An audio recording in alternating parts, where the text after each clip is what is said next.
बच्चों, मैं आपको जेई मेन का 2024 में 27 जनवरी को सेकंड सेक्शन में ये क्वेश्चन आया है। देखिए, the value of alpha for which, पहला डिटर्मिनेंट दे रखा है हमें पहली रो में 1 3/2 alpha plus 3/2, second row 1 1/3 alpha plus 1/3, third row 2 alpha plus 3 3 alpha plus 1 और 0 इक्वल टू 0 और लाई इन द इंटरवल। ये कौन से इंटरवल में लाई करेंगे? पहला ऑप्शन हमें -2 1, सेकेंड -3, 0, थर्ड -3/2 3/2 एंड 0, 3। अब हम सोचेंगे कि इसको है तो 0 के इक्वल, ये कि कौन से डिटर्मिनेंट में लाई करेगा।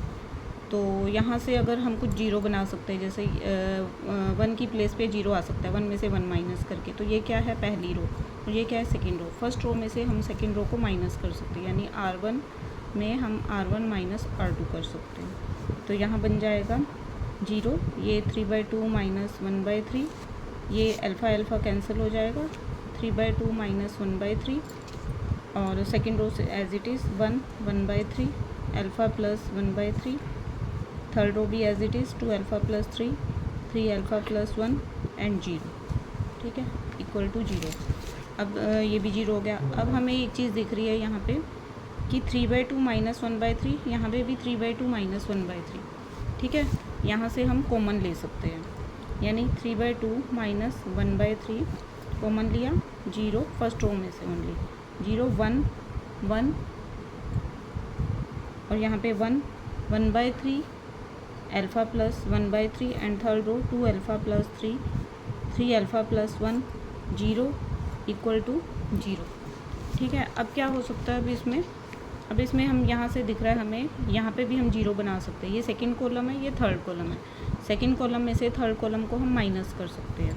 ये तो ऑलरेडी 0 ही हो जाएगा, क्योंकि इसकी वैल्यू डिटर्मिनेंट 0 है, ठीक है। तो इसको तो ये तो 0 ही हो गया। तो यहाँ पे हम लगाएंगे C2 का, C2 माइनस C3, ठीक है। यहाँ आ जाएगा 0, ये 0 1 1 1/3 माइनस अल्फ़ा माइनस 1/3, यानी माइनस अल्फ़ा ही हो गया। और यहाँ पे तो यही रहेगा अल्फ़ा प्लस 1/3, और यहाँ पे से as it is 2 alpha plus 3, ये 3 alpha plus 1 minus 0 as it is 3 alpha plus 1 minus 0 same रहेगा, और ये 0, ठीक है। अब हम इसका डिटर्मिनेंट निकालेंगे। डिटर्मिनेंट तो आपको आता ही होगा निकालना। इसको ऐसे करके थर्ड रो को क्रॉस मल्टीप्लाई हो जाएगा ये, ठीक है। 1 इंटू 1 को इससे मल्टीप्लाई किया 3 अल्फ़ा प्लस 1, और इधर माइनस इंटू माइनस प्लस हो जाएगा, अल्फ़ा इंटू इसके मल्टीप्लाई किया 2 अल्फ़ा स्क्वायर प्लस 3 अल्फ़ा, ये बनेगा 2 alpha square plus 6 alpha plus 1 equal to 0।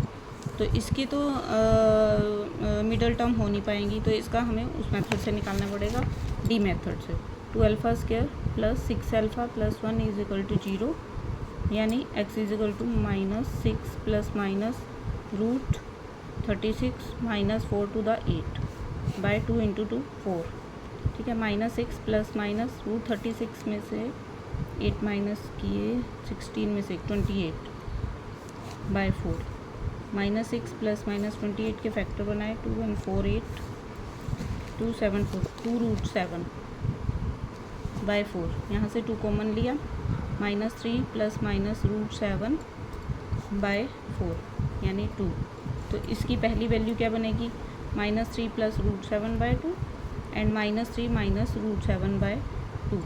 अब हमारे पास ऑप्शन में अब इसकी वैल्यू क्या हो सकती है? -3 प्लस रूट 7, ये तो -3 मतलब 0 से लेस देन ही होगा, यानी -3 तो आएगी ही वैल्यू, और इसमें भी -3 माइनस रूट 7, इसकी भी वैल्यू नेगेटिव में ही आएगी, यानी 0 से लेस देन होगी।